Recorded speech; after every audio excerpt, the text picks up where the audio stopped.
কবি সুমিতা চৌধুরী ছোট্টবেলা থেকে সাহিত্যের অনুরাগী, ছেলেবেলাতেই বাড়ির সাংস্কৃতিক পরিবেশে লেখায় হাতে, পরবর্তীতে মুখ বইয়ের মাধ্যমে সাহিত্য জগতে প্রবেশ। অধুনা বিভিন্ন পত্রিকায় ওনার লেখা নিয়মিত প্রকাশিত হয়।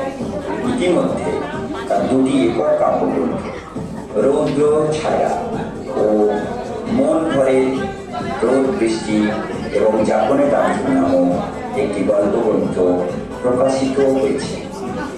সুমিতা চৌধুরী, হাওড়া লিলুয়া থেকে। আমার কবিতার নাম পাগলি। দেখেছিস ওই পাগলিটাকে রাস্তার ওই বাঁকে? অবুঝ অবোধ দৃষ্টি মেলে কখনো হাসে কখনো কাঁদে। শতচ্ছিন্ন কাপড়টাতে লজ্জাটুকু না ঢাকে। সভ্য সমাজ পাগল বললেও লোলুপ চোখে দেখে। সকালের সূচি বাবুরা খোঁজে রাতের অন্ধকার। নারী শরীরের বাসনায় চলে রাত বিরাতের শিকার। হঠাৎ স্ফীত উদর নিয়ে পাগলি আনন্দে আটখানা।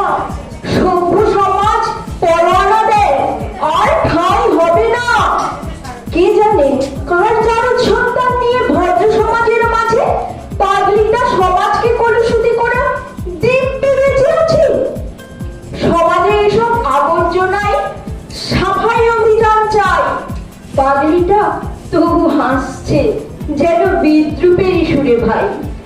পরম যত্নে জন্ম দিয়ে এক মানব সন্তান, বুক দিয়ে সে আগলে রাখে মানবতার মান।